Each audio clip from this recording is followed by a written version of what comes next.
La entrevista del Telematutino 11, gente importante a tratar temas importantes. Nos acompaña el doctor Guido Gómez Mazara, abogado, precandidato presidencial del Partido Revolucionario Moderno.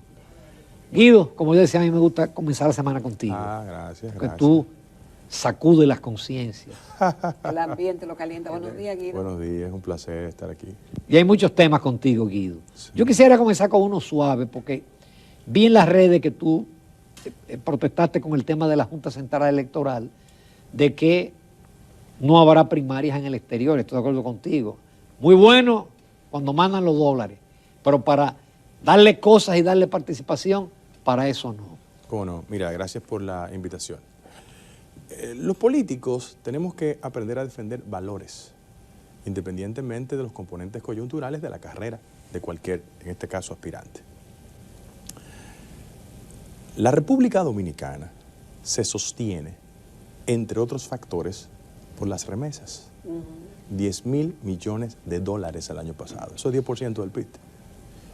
¿Qué significa? Que esa comunidad que ha construido la dominicanidad de la distancia ha sido históricamente vista desde una perspectiva discriminatoria de aquí.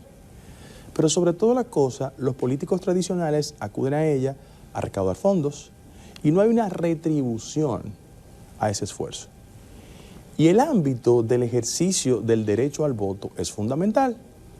Frente a eso, yo lo voy a traducir en cifras para que ustedes vean que en el fondo los políticos dominicanos, salvo reconocidas excepciones, les gusta trabajar con las reglas favorables. La Junta Central Electoral proyecta que para las elecciones de 2024 habrán de votar 1.200.000 personas en el exterior. En el caso específico del padrón del PRM, hay 354.000 personas que pueden votar. Si la tendencia de voto en la participación interna del PRM es de 50%, estamos hablando que 150.000 personas podrían votar. Eso transforma la suerte electoral interna del partido y a nivel nacional las elecciones generales también. ¿Por qué? Porque aquí hay demarcaciones que tienen menos votos. Por ejemplo, en Washington High hay más votos que en Tamayo. Sí. En Madrid hay más votos que en Miches. Entonces, inconscientemente, la actitud del liderazgo tradicional es relacionarse desde un punto de vista instrumentalista. Sí, tráeme el dinero, apóyame en la campaña, pero después tienen los riesgos propios que implica generar simpatías ahí. El voto en el exterior es un voto mucho más crítico. No es un voto manipulable y la fuerza de los elementos clientelares no impactan. Por eso yo lamento que la Junta Central Electoral haya emitido una resolución. Nosotros formalmente solicitamos una revisión, estamos a la espera, y el miércoles se cumplen los 15 días que de plazo de ley consigna lo siguiente. Nosotros dijimos, miren, si el argumento de ustedes es que los recintos no se lo prestaron, cosa irónica, oiga lo siguiente, denme por escrito oficialmente, hablo de la ley de libre acceso a información pública, las demarcaciones, los funcionarios y las razones que le entregaron formalmente para impedir que se participe en las elecciones internas de los partidos. Esa respuesta no va a existir. ¿Por qué? Porque no es posible que coincidan las autoridades de Curazao, de Aruba, con la de Milano. Es una intención malsana de la Junta. Yo lo lamento y todo el mundo sabe que cuando a mí se me niega un derecho, yo recurro a las instancias. Entonces yo puedo anunciar que en las próximas semanas, yo con Katia Miguelina Jiménez y con Naces Perdomo voy a recurrir en un amparo en cumplimiento por ante el Tribunal Superior Electoral para ver qué se va a inventar el Tribunal Superior Electoral para justificar la conculcación de un derecho fundamental, impidiendo que los compañeros y las compañeras voten. En el partido, y quiero decirlo, hay una clara intención de que no participen los procesos internos. Mira por qué. Porque aunque se envió una carta, esa carta era para cubrir una formalidad. El intento es claro, preciso, de impedir que los compañeros se expresen en el exterior. Y yo quiero apostar para que esos dominicanos que tanto contribuyen con el país también participen. Mira qué irónico. En medio de la pandemia, se abrieron los colegios. ¿Qué excusa pueden tener ahora? Yo hablé personalmente con Adriano Espaillat, que es mi amigo, y me autorizó a decirlo, inclusive me mandó una nota a los medios, que de paso los medios formales no cubrieron esa nota, diciendo él, uno, que prestaba lo que él representa para contribuir a la participación en el exterior. pero que sobre todas las cosas le extrañaba que las autoridades en Estados Unidos por lo menos le dijeran que no podían participar cuando él fue el responsable de abrir los colegios en el marco de la pandemia. Y si fue posible en la pandemia, ¿por qué ahora no? Es decir, yo lamento que nuestro buen amigo, tengo buenas relaciones en la Junta Central Electoral, impida que tantos dominicanos voten en las internas. La gente cree que es en el PRM, no.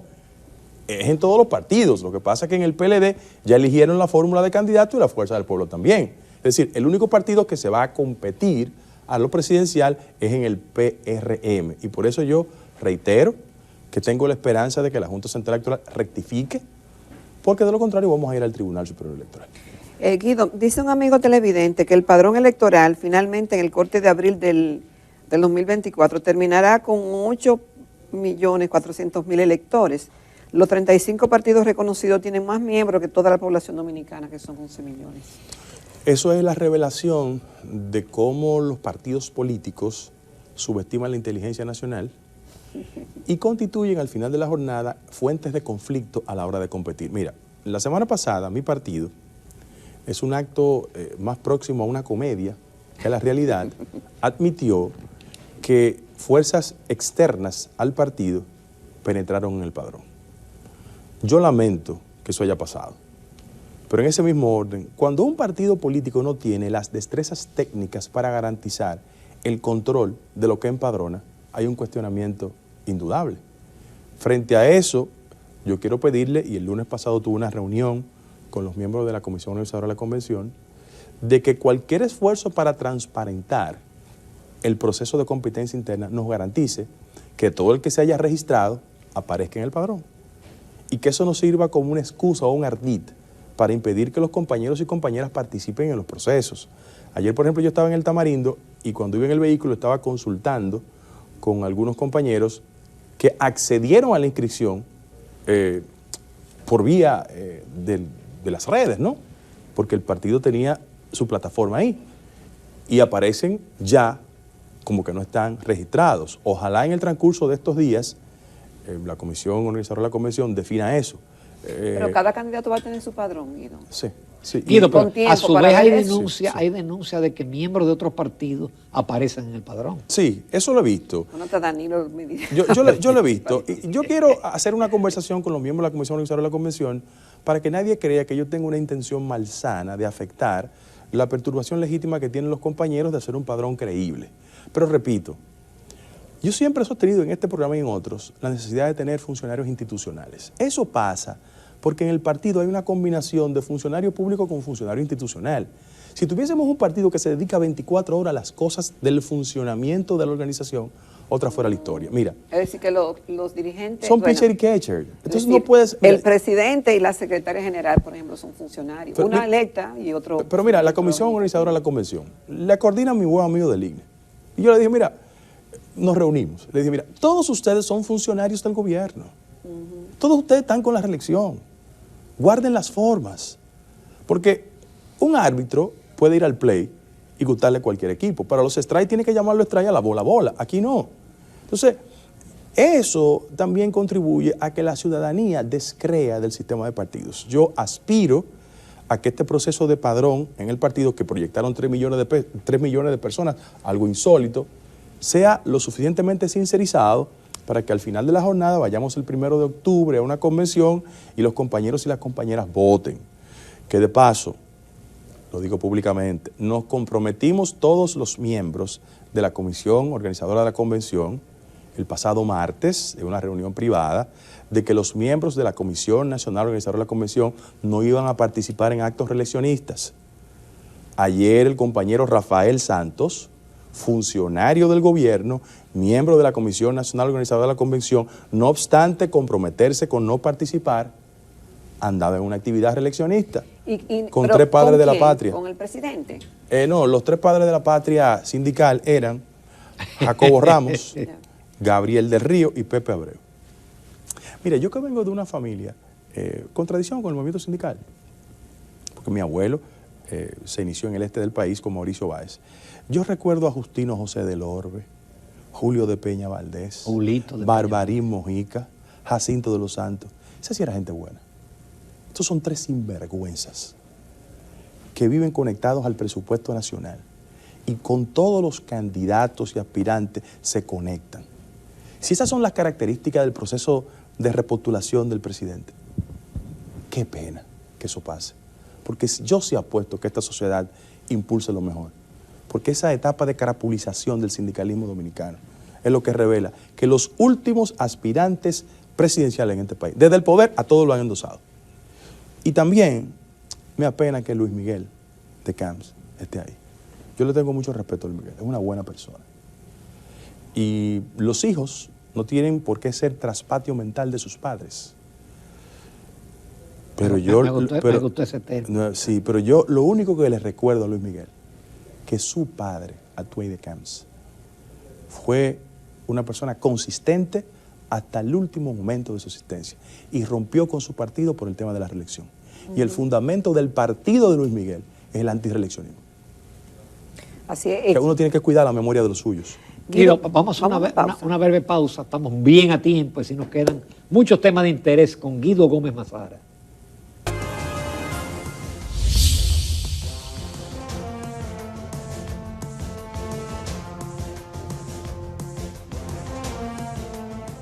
Continuamos esta mañana en Telematutino 11 conversando con el doctor Guido Gómez Mazara, precandidato presidencial del Partido Revolucionario Moderno.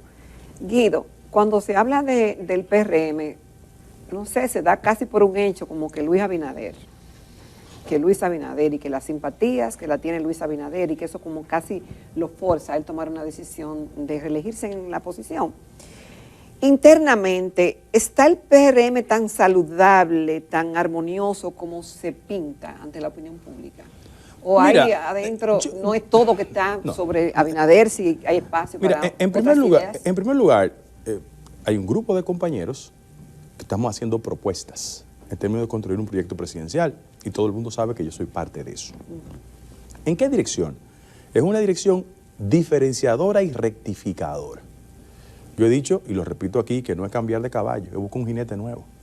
El partido necesita eso. ¿Por qué? Porque yo camino todo el territorio nacional y siento una desazón, una insatisfacción con una parte importante de la dirección del partido. Y en términos de políticas públicas la podemos discutir. El gobierno ha podido construir un relato sobre la base de que Luis es el candidato único e imbatible. Claro, cuando hay 7.200 millones de pesos en publicidad, eso se puede conseguir. Porque mi visión diferenciadora del gobierno es que este gobierno gasta más dinero en publicidad que en el Ministerio de la Mujer, en el Ministerio de la Juventud. Para poner dos ejemplos. Sin embargo, hay otra realidad, la del día a día, la de la insatisfacción de la gente cuando va al supermercado, al colmado, los niveles de inseguridad que se perciben día a día, pero sobre todas las cosas, un sentido del bienestar que no le llega a todos los dominicanos y dominicanas. Los informes de organismos internacionales también lo expresan. No obstante, una política de relaciones públicas en materia económica del gobierno vía Banco Central con una afluencia de recursos en los medios. Esa es la realidad que ellos han construido. Ahora, en el día a día, yo no tengo la menor duda de que los compañeros y compañeras sabrán cobrarle democráticamente el proceso de competencia interna. Por eso, usted está viendo que en la construcción de las propuestas de repostulación del presidente de la República no hay ningún componente nuevo, es más de lo mismo. Es repetir los esquemas que le criticábamos a los otros, pero lo estamos haciendo nosotros. Uno, el uso de los recursos públicos. Yo vi un reportaje de Loida Peña, mi buena amiga, hablando de que el presidente de la República exhibe algún nivel de preocupación por el uso de los recursos públicos. Mira, aquí la mayoría de los funcionarios, cuando salen a hacer campaña, ¿con qué recursos lo hacen? ¿Con su fondo? No, recursos públicos. En ese mismo orden, el despliegue de publicidad que tienen funcionarios, que tienen sus cuadros aspirando a diputado, senador, alcalde, regidor, ¿con qué se hace? Con recursos públicos. Entonces, eso es un discurso dual, a tal punto de que en muchas demarcaciones hay senadores, regidores, alcaldes que están protestando porque ellos siendo incumbentes le quieren imponer uno por encima, frente a procedimientos que no son del todo democráticos, y en el partido sabemos cómo cobrar eso. Cuando tú dices, fulano de tal está reservado, o fulano de tal lo vamos a imponer mediante el método de las encuestas. Las encuestas en el partido no es otra cosa que no sea la imposición de la voluntad del poder frente a un tema determinado. Y tú vas demarcación por demarcación Y en el partido hay gente que, siendo incumbente, se siente que lo están presionando. Por eso, esa especie de bomba molotov se ve expresar el 1 de octubre, la gente construyendo una candidatura totalmente diferente a la del compañero Luis Abinader. ¿Y se van a expresar, Guido? Sí, claro, siempre se ha expresado. Y si tú te sorprendes de que no es así, ¿qué va a pasar? No me sorprendo porque la historia de nosotros ha demostrado lo contrario. Mira, Pero si Guzmán... no fuera así, tú estás consciente de que puede ser diferente. el resultado. Guzmán quería Magluta, ganó Jorge Blanco. Jorge Blanco quería Peña, ganó Jacobo. El que daba empleo era Fello, ganó Hipólito. Luis le ha dado pela a Hipólito. Eso es el partido. O sea, en la conciencia democrática del PRM hay una actitud firme de no dejarse burlar. Óyete, yo nací en un sector popular que se llama Ciudad Nueva. Y en la primera planta de mi casa había un colmado, el colmado de Nando, de la Francisco J. Pinal. Yo nunca vi a Nando que le seguía fiando al que no le pagaba. Entonces, los compañeros no le cumplen, ¿verdad? Le dicen, búscame el currículo, búscame el perfil, argumentos discriminatorios. Entonces, no le cumplen y quieren que lo acompañen en una propuesta de quien no le ha cumplido. Eso va a pasar el 1 de octubre. Pero le ha cumplido a mucho, Guido, porque ¿A quiénes? también con dinero se ha cumplido. El problema es que hay gente que entiende que el dinero lo puede todo. Ya. Y hay cosas que el dinero no puede comprar. Mira, si hubiese sido por el dinero, el presidente fuera Gonzalo. Es que no estamos aprendiendo las lecciones que está dando la sociedad. El nivel de observación que tiene la ciudadanía es superior al que cree algunos componentes de la clase política. Por eso hay que actuar con cuidado. Esta sociedad cobra a la gente. Yo solo lo doy como referencia a mis compañeros de gobierno. Se los digo de manera privada. José Ramón Peralta era el dueño de este país. Miraba a la gente por encima del hombro. Todo el guerrero creía que se la estaba comiendo. Miren dónde están. El poder tiene que ser asumido con una perspectiva de humildad. Equilibrar a todo el mundo. No construir la idea de que solo una casta bendecida por una concepción de élite son los que tienen derecho. O sea, el PRM es un partido que tiene que expresar en el gobierno la visión diferente, no la genuflexión como regla de existencia. Un partido democrático no puede ser un partido de pensamiento único, de genuflexión constante frente al que manda, de incapacidad de expresar criterios diversos. Yo repito, estaba ayer en el Tamarindo en Santo Domingo Este. Es un local del partido disminuido, en condiciones paupérrimas. Busquen y pregunten a las autoridades partidarias los programas de apertura de locales a nivel nacional. Pregunten en la Escuela de Formación Política cuánta gente ha formado. ¿No? Entonces, en el seno del partido hay una plena conciencia de que ese tipo de comportamientos van a ser castigados. Yo, por ejemplo, le pedí formalmente a la Comisión Nacional Organizadora de la Convención que organice un debate entre los precandidatos. Óyete, el compañero presidente de la República le pidió un debate a Gonzalo. ¿Te recuerdas? A Danilo, cuando fue candidato en el 16, y a Hipólito internamente. Si él pidió eso, vamos a hacer un debate entre los compañeros que aspiran, compañero Ramón, compañero Acevedo, yo, él. No quieren. Porque todo es la conducción y la construcción de una verdad única en un partido que no surgió con ese criterio. Guido, como tú eres muy enterado y tú mencionaste el caso de Peralta y el caso de Donald Guerrero, es cierto que hay un caso caliente que viene por ahí ya, que parece que va a ser el más grande, el caso de las EDES. Sí. Bueno, en ocasión de... Hoy es superintendente de electricidad, pero era vicepresidente de CDE. Andrés Astacio, en ocasión de él depositar hace 2 años y medio, por ante la Procuraduría General de la República, vía PETCA, una serie de documentaciones, eso está terminado.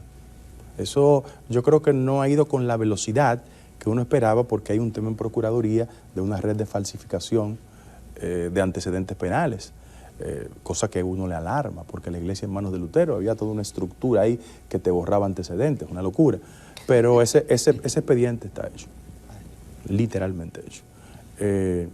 Y que se generen los resultados del lugar.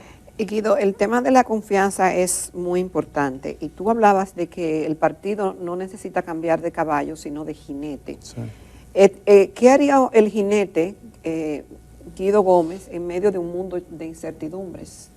Y en medio de un país que, ahí sí vemos el informe del Banco Mundial, está demandando que se hagan cambios sustanciosos como para que el país sea más productivo.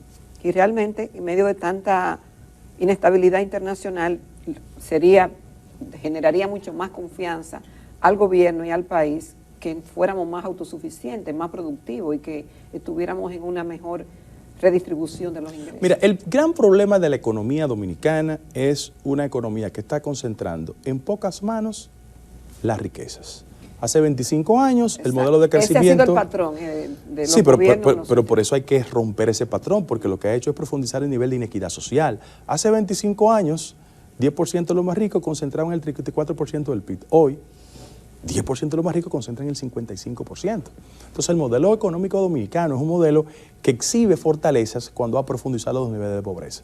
En primer lugar. En segundo lugar, yo pienso que en el país tenemos que hacer un esfuerzo significativo para que ese impacto negativo de la inequidad y de la desigualdad social no se transforme en dos temas que para nosotros tienen que llamarnos la atención.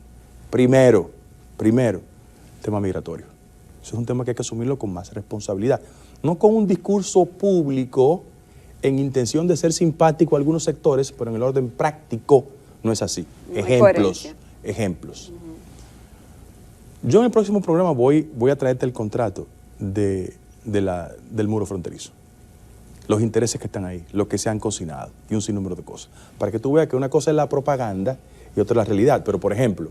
No ha habido transparencia, porque el presidente Abinader le preguntaron sobre eso justamente en el fin de semana, y él dijo que se ha retrasado por el tema de medioambiental, por el tema de que los dueños de los terrenos ahora que querían seguridad, ahora están reclamando dinero y cosas así. Pero hay otras cosas. Yo tengo el contrato original y sé cuáles son los intereses que hay ahí. Sin embargo, el tema fronterizo es un tema que hay que definirlo como política pública, no en función de coyunturas. Por ejemplo, aquí la gente está preocupada, como todos y con razón, por el tema de ese flujo de indocumentados. Ahora, en un país que en los últimos 3 meses asignaron 27,000 visas y el nivel de rentabilidad que hay ahí, no, en 60 tú ves días, que hay una dualidad, porque vamos a ponerle techo a la asignación de visas para una forma de ser coherente. Otro aspecto también que yo pienso que es importante, que es un componente de perturbación del modelo democrático dominicano, la inseguridad. O sea, el mejor reflejo de que la distribución de la riqueza es totalmente injusta es el incremento significativo de los niveles delictivos. Entonces, ¿por qué eso pasa? Porque este es un gobierno que es un gobierno con una fascinación mediática y prefiere siempre las formas y no el fondo. Pero también, ¿y cómo tú harías esa ruptura con este modelo tradicional de que privilegia a unos cuantos pero excluye a muchísimos? ¿Cómo se haría eso? Es que hay acciones estratégicas en el gobierno. Por ejemplo, ¿qué tú harías? Mira, hay acciones estratégicas. Dime una acción. Sí, hay una acción estratégica en el gobierno que yo no la comparto y quiero decirle aquí. El gobierno ha tenido una mayor fascinación por el tema de los préstamos, sí, que fue un discurso crítico que hicimos en tiempo de campaña. Sin embargo, cuando tú ves que la estrategia del gobierno, desde que comenzó, consistía en alianza público y privada por un lado y fideicomiso por otro, yo preferiría un gobierno más eficiente reduciendo los niveles de evasión fiscal, 61% el año pasado. O un gobierno que se siente con el gran sector empresarial y le diga, mira, no podemos seguir con un país que 5% de las exenciones sea mayor que el presupuesto educativo. Pero yo tengo esa visión de carácter social, porque hay que decir que si bien es cierto nosotros somos un partido socialdemócrata, en lo conceptual, no, mira, el político que anda construyendo una transformación real de la sociedad no puede andar con acomodos electorales. Tiene que pensar primero en el país. Pero déjame darte un dato. Si bien es cierto en el partido hay un fundamento doctrinario que es el socialismo democrático, lo que prevalece en términos de política pública del gobierno, ¿sabe cuál es? Es el pensamiento conservador. Las líneas generales de la política pública del gobierno es conservadora. Y Luis es un hombre profundamente conservador. A lo que tiene derecho. No, yo soy un hombre del centro, liberal, que en materia de finanzas públicas creo en los criterios conservadores. Pero tengo una visión social totalmente diferente al gobierno. Por ejemplo, una administración mía difícilmente reiteraría un 1.9% del PIB en materia de salud. Yo creo que no, eso hay que escalonarlo. En un país como el de nosotros, donde hay un gobierno que vía Bandex financia 3.000 millones de pesos para la clínica privada, yo prefiero usar esos recursos en eficientizar los servicios sanitarios. Yo tengo una visión totalmente diferente al compañero Luis Abinader. Repito, este es un gobierno que, aunque ideológicamente el partido es socialdemócrata, está muy lejos de las ideas de Peña Gómez. O sea, cuando tú vas al diseño de política social, eso no es el pensamiento de Peña. Esa es otra visión a lo que tiene derecho el compañero Luis Abinader. Él ganó, a veces piensa que ganó solo.